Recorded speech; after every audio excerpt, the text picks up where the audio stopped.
दुकानदार की नजर बड़ी तेज थी। वो जान चुका था कि आज बड़ा मोटा ग्राहक फंसा है। महिला और उसके साथ आए दो लोगों को वो एक से बढ़कर एक साड़ियां दिखाते हुए कहने लगा, अरे मैडम, आप पैसे की चिंता क्यों करती हैं? आपके पास तो दो दो एटीएम है। दुकानदार 15,000 से कम कीमत वाली कोई साड़ी दिखा ही नहीं रहा था। असल में वो समझ चुका था कि आज महिला के साथ उसके पति और कमाऊ बेटा दोनों आए हैं, जो उसे मनपसंद साड़ी दिलाना चाहते हैं।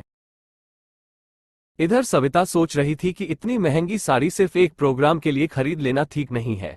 एक बार पहनो फिर अलमारी में ही रहेगी, तो क्यों ना थोड़ी सस्ती ही साड़ी खरीदी जाए। वैसे भी महिलाएं काफी समझदार होती हैं। सविता ने उस रोज पसंद न आने का बहाना बना उस दिन साड़ी खरीदी ही नहीं। दुकानदार की सारी चालाकी भी मानो धरी की धरी रह गई। घर आने पर बेटे संजय ने सविता पर झुंझलाते हुए कहा, क्या मम्मी, अब तो आप अच्छी अच्छी महंगी साड़ियां पहना करें। अब तो आपका बेटा भी नौकरी करने लगा है। पहले की बात कुछ और थी। पापा अकेले कमाने वाले और ऊपर से हम लोगों की पढ़ाई लिखाई और तमाम तरह के खर्चे। पुरानी बातें सोचते सोचते संजय कब अतीत की यादों में खो गया उसे पता ही नहीं चला। उसकी मम्मी सारी आंटियों के साथ शॉपिंग के लिए जाती थी। कोई साड़ी पसंद आने पर उसे बार बार छूकर देखती तो थी, पर कीमत पूछने पर महंगी होने के कारण धीरे से अलग सरका देती थी। फिर बोलती थी, पसंद नहीं आया। इसके बाद खुद अपने लिए सस्ती साड़ी ले आती। बोलती, मुझे तो यही पसंद है। संजय तब छोटा होने के कारण समझ नहीं पाता। वो सोचता, शायद मम्मी की पसंद ही ऐसी है। घर लाकर जब सविता संजय के पापा को साड़ी दिखाती तो वो भी बोलते, अरे, दूसरी वाली क्यों नहीं ली? ये तो कोई खास नहीं है। संजय की मम्मी का जवाब होता, मुझे ऐसी ही चाहिए थी। मम्मी हमेशा समझदारी दिखाती और समझौता करती हुई चलती, मगर फिर भी उन्हें कभी भी इसकी कोई शिकायत नहीं रहती। हाँ, तो मम्मी, आप शाम को तैयार रहिएगा। आपके लिए वो फेमस वाली दुकान में साड़ी लेने चलेंगे और पिछली बार की तरह कोई बहाना मत बनाइएगा।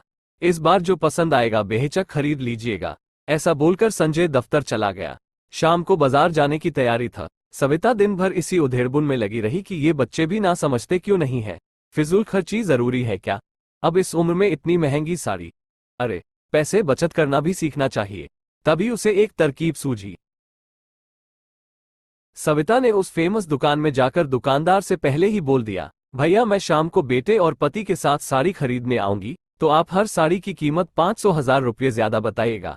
फिर मैं बाद में आपसे ले लूंगी। सविता की मंशा भांपकर दुकानदार ने हाँ में सिर हिला दिया।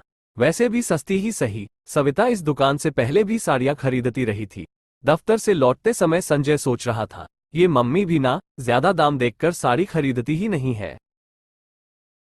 उनके दिमाग से गरीबी, कंजूसी, समझौता जैसे कीड़े निकल ही नहीं पाते हैं। मैं एक काम करता हूँ, दुकानदार से पहले से ही कुछ बातें कर लेता हूँ। अब संजय भी दुकान पहुंच गया। उसने दुकानदार से कहा, अंकल, शाम को मम्मी आएंगी साड़ी खरीदने। आप सभी साड़ियों की कीमत 500,000 कम करके बताइएगा। बाद में मैं आपको दे दूंगा। वो असल में मम्मी मुझसे ज्यादा पैसे खर्च नहीं कराना चाहती हैं, इसलिए वो महंगी साड़ी खरीदती ही नहीं है। दुकानदार संजय की बातें सुनकर और सोच जानकर सुखद आश्चर्य से भर गया।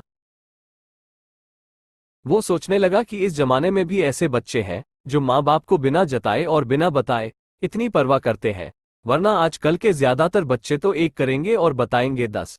उसने कहा, हाँ बेटा, जरूर। दुकानदार बस इतना ही तो बोल पाया था संजय से।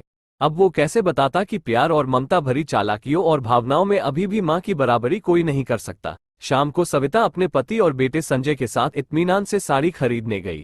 वो बिल्कुल चिंता मुक्त थी। पहले से जो दुकानदार के साथ सब कुछ सेट कर रखी थी। उधर संजय भी टेंशन फ्री था। उसे पता था कि इस बार मम्मी पसंद नापसंद का बहाना कर साड़ी खरीदने के मामले में समझौता नहीं करेगी। दुकान में एक से बढ़कर एक साड़ियां देखी और दिखाई गई। एक रानी कलर की साड़ी जो संजय को बेहद पसंद थी, पर वो बहुत ज्यादा महंगी थी। संजय ने अपनी पसंद बता दी थी। एक बार फिर सविता का दिमाग तेजी से चलने लगा। वो सोच रही थी कि आखिर कितना महंगा बताया होगा। 500,000? नहीं, नहीं, इतनी महंगी नहीं। फिर उसने एक फिरोजी रंग की साड़ी देखी। वो भी कुछ कम महंगी नहीं थी, लेकिन सविता ने उसे लेने के लिए हाँ कर दी। अब संजय ने जैसे ही पैसे देने के लिए पर्स निकाला, दुकानदार ने मना करते हुए कहा, नहीं बेटा, ये साड़ी बहुत कीमती है। इसका मोल कोई नहीं चुका सकता। ऐसी प्यारी भावनाएं, एहसास से जड़ी ये साड़ी अनमोल है। इसका मोल रुपयों में नहीं हो सकता। जब बच्चे पढ़ते लिखते हैं तो हर घर में ऐसी परिस्थितियां आती हैं, पर आज जो आप अपने माता पिता के लिए कर रहे हैं, ऐसे अवसर बहुत कम घरों में आते हैं। पर अंकल ये पैसे तो रखिए, संजय ने दुकानदार को टोकते हुए कहा। दुकानदार ने भी जवाब दिया, मैंने बहुत साड़ियों का धंधा किया है, पर पहली बार किसी ग्राहक से मुनाफा कमाने का मन नहीं हो रहा है। ये साड़ी माँ और बेटे के प्यार और त्याग की साड़ी है। इसकी कीमत लगाकर और इसके पैसे लेकर मैं इसका अपमान नहीं कर सकता। मेरी तरफ से ये माँ बेटे के प्यार और परवाह भरे रिश्ते का प्यारा सा उपहार है। इतना कहकर दुकानदार सोचने लगा, मैंने तो सिर्फ एक साड़ी ही दी है, पर आज इन्होंने तो मुझे जिंदगी में रिश्तों की गर्माहट, उसकी अहमियत और उसे निभाने की कला बहुत कुछ सिखा दिया। तो दोस्तों, आपको हमारी ये कहानी कैसी लगी? प्लीज कमेंट करके जरूर बताइए।